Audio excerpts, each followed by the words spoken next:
विश्व के सभी मेरे साथियों को राजरत्न अम्बेडकर की ओर से जय भीम, नमो बुद्धाय। द बुद्धनेस धम्मा के 11वें भाग में आप सभी लोगों का स्वागत है। कल के भाग में हम लोगों ने देखा कि 4 हफ्तों की कड़ी मेडिटेशन करने के बाद सिद्धार्थ गौतम को वो मार्ग दिखाई दिया और सिद्धार्थ गौतम बोधिसत्व से बुद्ध बने। सिद्धार्थ गौतम ने यानी अभी सिद्धार्थ गौतम नहीं रहे, वो बुद्ध हो गए।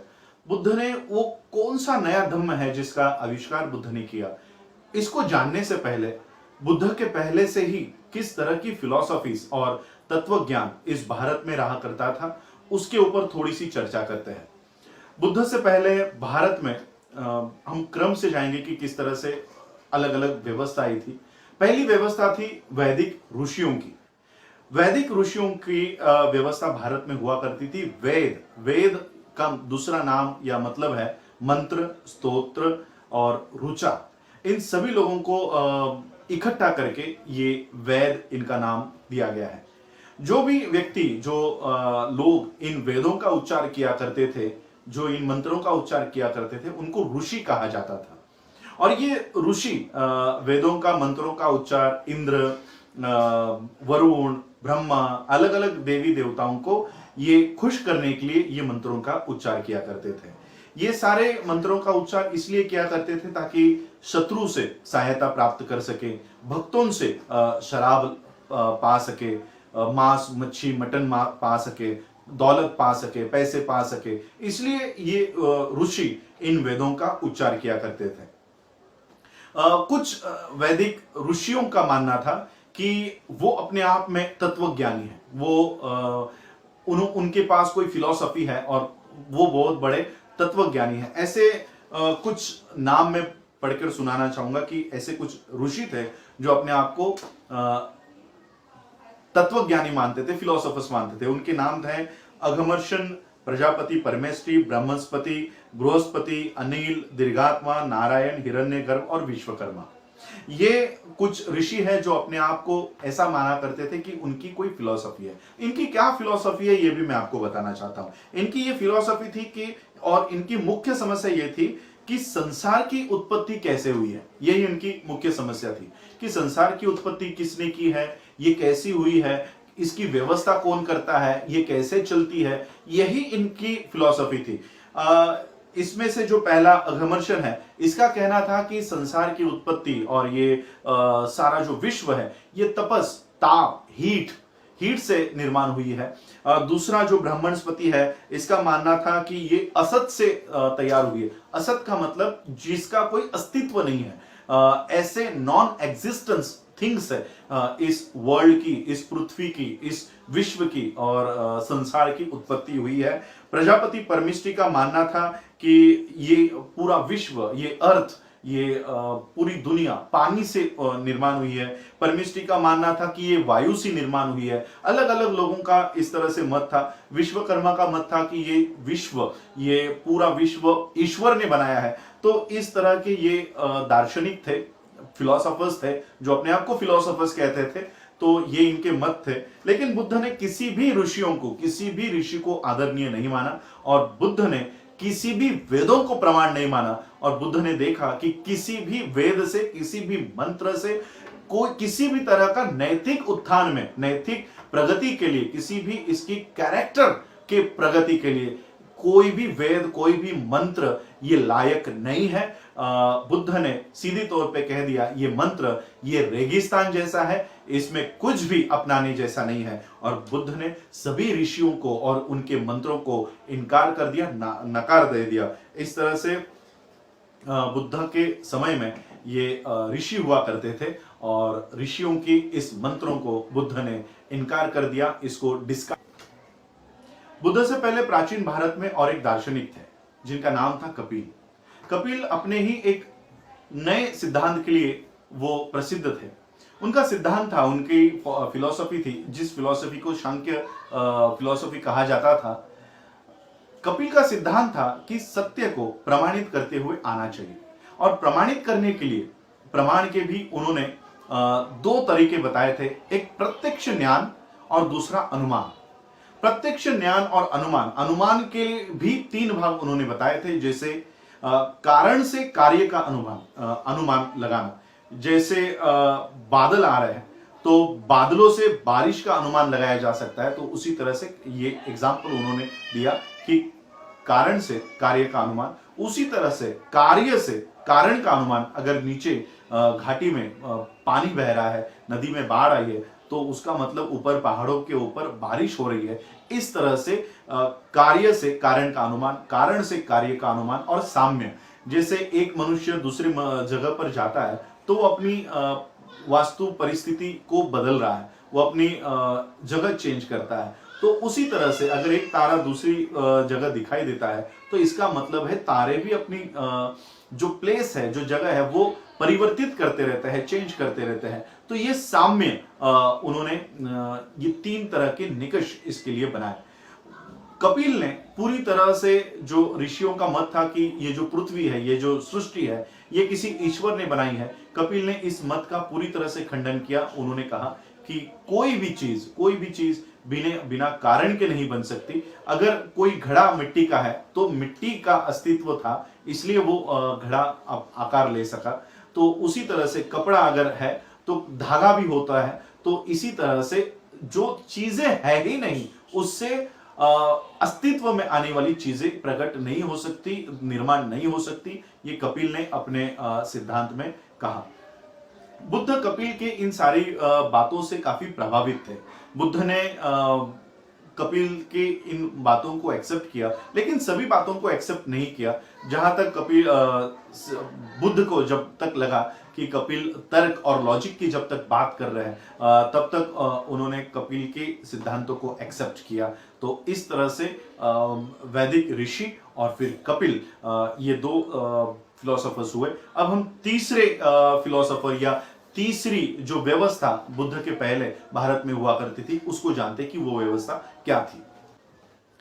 प्राचीन भारत में वेदों के अलावा और एक धार्मिक ग्रंथ हुआ करता था जिसका नाम था ब्राह्मणास, जिसको हम ब्राह्मण कहेंगे।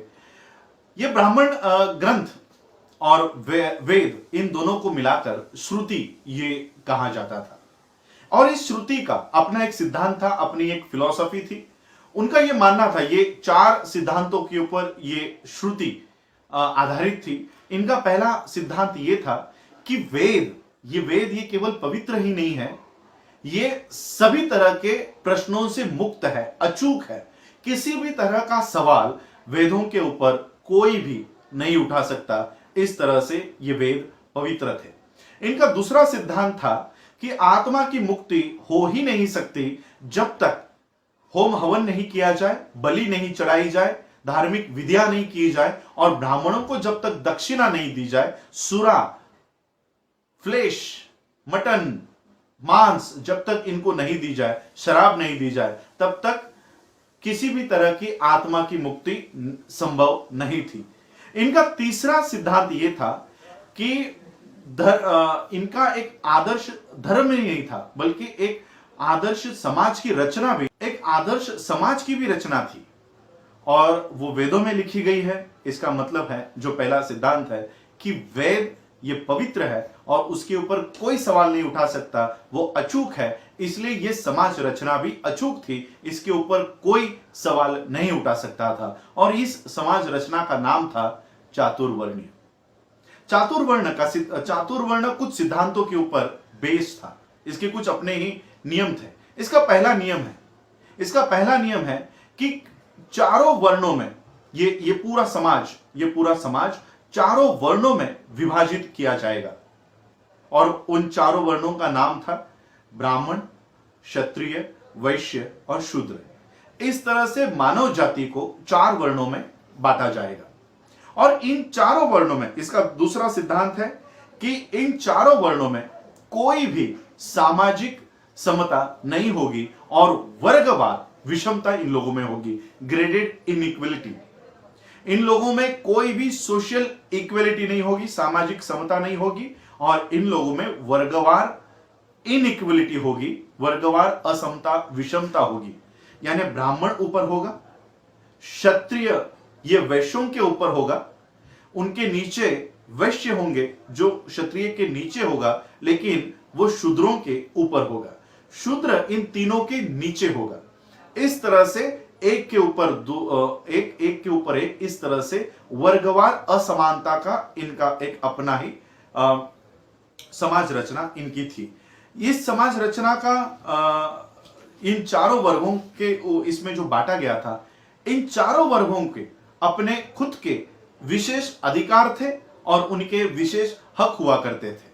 ब्राह्मणों को सभी तरह के अधिकार और सभी तरह के हक उनके पास निहित थे। क्षत्रियों के पास ब्राह्मणों से कुछ कम हक और कुछ कम अधिकार क्षत्रियों के पास हुआ करते थे। वैश्यों के पास ब्राह्मणों से और क्षत्रियों से थोड़े अधिकार उनके पास हुआ करते थे और शूद्रों के पास किसी भी तरह का अधिकार उनको नहीं होता था और किसी भी तरह का हक उनको नहीं दिया जाता था। उनका हक इतना ही था कि ऊपर के तीनों वर्णों की किसी भी तरह से रिटर्न्स, किसी भी तरह से कोई मुबदला, किसी भी तरह से कोई इनकम लिए बिना इन तीनों की सेवा करना और कभी भी कोई सवाल नहीं पूछना, यही इनका हक हुआ करता था। तो इस तरह से इन्होंने इन समाज रचना का विभाग किया था। इसका चातुर्वर्ण का तीसरा सिद्धांत मैं बताना चाहता हूं। ये उन्होंने डिवीजन ऑफ ऑक्युपेशन, जो सर्विसेज थी, जो व्यवसाय था, उसको भी जाति के हिसाब से, वर्ण के हिसाब से उसको बांट रखा था। ब्राह्मणों का व्यवसाय सिर्फ इतना ही था कि वो अध्ययन करे, अध्यापन करे और पढ़ाई लिखाई करे और होम हवन करे, बस इतना ही ब्राह्मणों का व्यवसाय हुआ करता था। क्षत्रियों का अधिकार, क्षत्रियों का व्यवसाय ये सिर्फ लड़ना था। वैश्यों का व्यवसाय सिर्फ वो व्यवसाय किया करते थे, बिजनेस किया करते थे और शूद्र इन तीनों की गुलामी करेगा। इस तरह से इनका चातुर्वर्ण का ये तीसरा सिद्धांत था। चातुर्वर्ण का तीसरा सिद्धांत शिक्षा के अधिकार से था। शिक्षा का अधिकार ये केवल ब्राह्मणों को होगा, क्षत्रियों को होगा और वैश्यों को होगा। शूद्रों को किसी भी तरह का शिक्षा का अधिकार नहीं होगा और महिलाओं को भी किसी भी तरह का शिक्षा का अधिकार नहीं होगा। चाहे वो स्त्री ब्राह्मणों की हो, चाहे वो स्त्री क्षत्रियों की हो, चाहे वो स्त्री वैश्यों की हो, किसी भी वर्ण की स्त्री को भारत में किसी भी तरह का शिक्षा का अधिकार ये चातुर्वर्ण के तीसरे सिद्धांत के चौथे सिद्धांत के अनुसार किसी भी तरह का एजुकेशन ये स्त्रियों को नहीं होगा। इस तरह का चातुर्वर्ण का पांचवा सिद्धांत था कि इंसान का जो जीवन है ये चार भागों में उसको बांटा गया था। पहला भाग, पहला स्टेज ब्रह्मचर्य उसको कहा जाता था। दूसरा स्टेज ये गृहस्थ आश्रम कहा जाता था। तीसरा स्टेज ये वनप्रस्थ आश्रम कहा जाता था और चौथा स्टेज यानी सन्यास कहा जाता था। पहली जो स्टेज थी ब्रह्मचर्य की स्टेज सिर्फ ब्राह्मण, क्षत्रिय और वैश्य इनके लिए खुली थी। शूद्र और महिला ये पहले स्टेज का पालन नहीं कर सकते थे। ब्रह्मचर्य का मतलब था कि एजुकेशन उस फेज में, उस स्टेज में एजुकेशन, शिक्षा का प्राप्त करना ये उस स्टेज में कहा जाता था। गृहस्थ आश्रम में एक घरेलू जिंदगी वो जिया करते थे। तीसरे स्टेज में वो वनप्रस्थ आश्रम का पालन किया करते थे। वनप्रस्थ आश्रम यानी घरेलू जिंदगी बिताते ही वो धीरे धीरे सन्यासी के ओर वो जाए और घर में रहते ही सभी से अपना अपना जो मन है वो धीरे धीरे बाहर निकालते हुए एक सन्यासी की तरफ बीते। और चौथा जो स्टेज था वो सन्यास लेकर जंगलों में निकल जाना, इस तरह से सन्यासी बन जाना, ऋषि बन जाना। ये सारा इंसान की जिंदगी इन चारों फेज में डिवाइड कर रखी थी। पहली स्टेज यानी ब्रह्मचर्य और चौथी स्टेज सन्यास ये स्त्रियों के लिए और शूद्रों के लिए कभी खुले नहीं थे। तो इस तरह से चातुर्वर्ण की पांचवा सिद्धांत, इस तरह के 5 सिद्धांत ये चातुर्वर्ण के थे। और वेद का जो चौथा सिद्धांत था वो चौथा सिद्धांत था कर्म का सिद्धांत। कर्म का सिद्धांत पूरी तरह से इस सवाल का जवाब था कि आत्मा कहां से आया है और वो कहां जाने वाला है।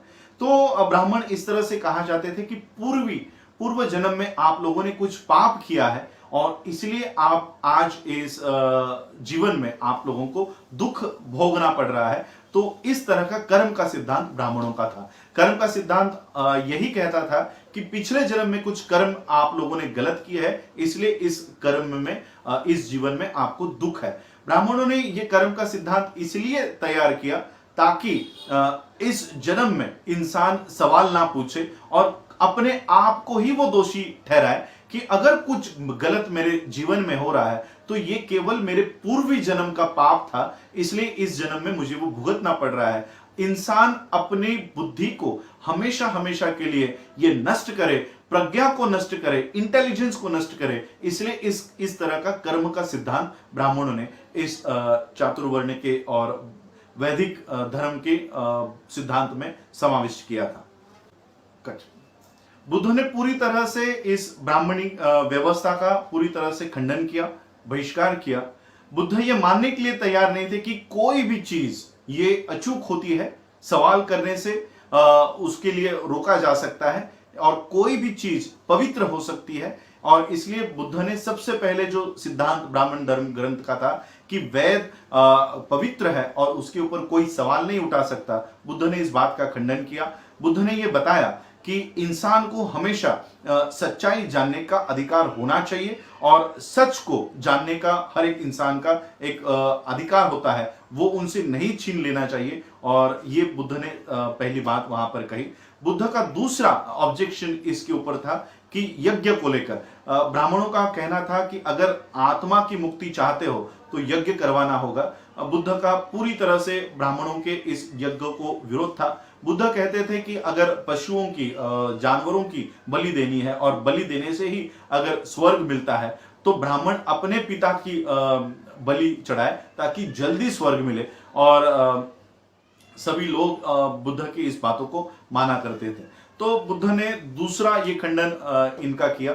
बुद्ध ने तीसरा खंडन किया, वो खंडन किया कि ये जो चातुर्वर्ण की जो सिस्टम है, ये बुद्ध ने सर्वथा इसका खंडन किया कि नहीं, ये नैसर्गिक नहीं है। और इस तरह से अगर किसी समाज की रचना की जाती है तो अगर कोई आदमी ब्राह्मण घर में पैदा हुआ तो वो हमेशा के लिए ब्राह्मण हो जाएगा, और अगर कोई आदमी शूद्र के घर में पैदा हुआ तो हमेशा हमेशा के लिए वो शूद्र हो जाएगा। कितने भी अच्छे कर्म करो तो वो शूद्र वो ब्राह्मण नहीं बनेगा, और कितने भी पाप करो तो ब्राह्मण शूद्र नहीं बनेगा। और इसलिए बुद्ध ने पूरी तरह से इस समाज रचना का विरोध किया और इसका खंडन बुद्ध ने भी पूरी तरह से विरोध किया। बुद्ध ने देखा कि कर्म का जो सिद्धांत है वो जानबूझकर इस तरह से बनाया गया है ताकि कमजोरों को दबाया जाए और उनका शोषण किया जाए। बुद्ध ने देखा कि शूद्रों को और महिलाओं को किसी भी तरह का ज्ञान पाने का, एजुकेशन, शिक्षा पाने का कोई अधिकार नहीं है और उनको शिक्षा के अधिकार से वंचित रखा गया था। इसका परिणाम यह हुआ कि ये सारे लोग अज्ञानता में चले गए। ब्राह्मणवाद का विरोध करने के बजाय, ब्राह्मणों का विरोध करने के बजाय शूद्र और महिला ये उनके भक्त बन गए थे और उनकी सारी इस व्यवस्था का समर्थन करने में लग गए थे। किसी भी लड़ाई में, अगर स्वतंत्रता की लड़ाई में अंतिम जो अधिकार होता है वो शस्त्र उठाने का होता है, लेकिन शूद्रों का वो अधिकार भी छीन रखा था। और इसलिए बुद्ध ने सोचा कि क्या ये ब्राह्मणों की ये जो व्यवस्था है, क्या इस व्यवस्था में कोई बदलाव कर सकते हैं। तो बुद्ध ने देखा कि वेद तो पवित्र है, इसमें कोई बदलाव नहीं कर सकते। इसलिए बुद्ध ने सोचा इसको कोई बदलाव इसमें नहीं कर सकते, इसका एक ही उपाय है, इसको नष्ट किया जा सकता है, इसको तबाह किया जा सकता है, इसको पूरी तरह से इसका जो वर्ड बाबा साहब अम्बेडकर जी ने लिखा है वो लाइन मैं आप लोगों को पढ़ के सुनाना चाहूंगा क्योंकि वो लाइन बहुत इंपॉर्टेंट है। बाबा साहब लिखते हैं, कुड इट बी अमेंडेड, जो ब्राह्मणवाद है, जो ब्राह्मणिकल सिस्टम है, क्या इसमें हम कोई बदलाव कर सकते हैं?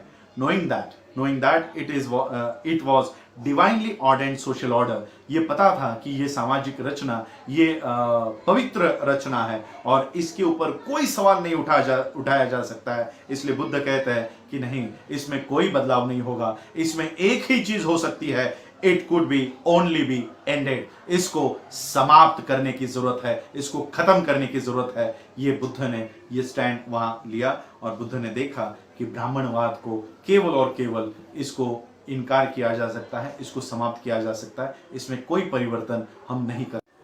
वेद और ब्राह्मण धर्म के ग्रंथ के अलावा उपनिषद करके भी और साहित्य बुद्ध के पहले से मौजूद थे। और ये उपनिषदों का मानना था कि ब्रह्मा क्या है, आत्मा क्या है, ब्रह्म कहाँ है, ब्रह्मा का कहना क्या है, ये इसी के ऊपर ये उपनिषदों का ये सारा कहना था। उस समय एक यज्ञ वाक्कल्य करके, यज्ञ वाक्य करके एक ऋषि हुआ करते थे। तो बुद्ध ने उनको पूछा था कि आपने कभी ब्रह्मा को देखा है, क्या वो कैसे दिखते हैं? तो उनका जवाब था कि नहीं, मैंने कभी नहीं देखा। तो बुद्ध ने उपनिषदों को भी ग्राह्य नहीं धरा, ग्राह्य नहीं पकड़ा, और उसका भी विरोध बुद्ध ने, वो कभी एक्सेप्ट, उपनिषदों को भी एक्सेप्ट नहीं किया। तो ये सारी चीजें हम लोगों ने देखी। ऋषि, वैदिक ऋषि के बाद वेदों के बाद ब्राह्मण धर्म ग्रंथ, ब्राह्मण धर्म ग्रंथों का कहना था कि वेद ये अपौरुषीय है, पवित्र है, इसके ऊपर कोई सवाल नहीं उठाया जा सकता। इसमें एक आदर्श समाज रचना उन्होंने की थी, जिसको चातुर्वर्ण की रचना बताई थी। चातुर्वर्ण में 5 सिद्धांत बताए गए थे, वो 5 सिद्धांत हमने देखे, और कर्म का सिद्धांत हम लोगों ने देखा। तो इस तरह का ब्राह्मणी धर्म बुद्ध के पहले से ही भारत में अस्तित्व में था, और उसके बाद उपनिषद। तो ये सारे बुद्ध के पहले की व्यवस्था भारत में थी। कल हम देखेंगे कि बुद्ध के कंटेम्पररीज, उनके साथ जो चल रहे थे, उनकी मत क्या थे, और बुद्ध के पहले के दार्शनिक और बुद्ध के साथ के दार्शनिक, इन लोगों में से, इन दार्शनिकों में से, इन फिलोसोफर्स से, इन तत्वज्ञानियों से बुद्ध ने क्या क्या उनसे एक्सेप्ट किया, क्या क्या उनका स्वीकारा, क्या क्या रिजेक्ट किया, और बुद्ध ने कौन सा नया मार्ग दिया, ये हम कल और आने वाले एपिसोड्स में देखेंगे। आप लोगों ने मुझे सुना, उसके लिए आभार, धन्यवाद। जय भीम, जय भारत, जय बुद्ध।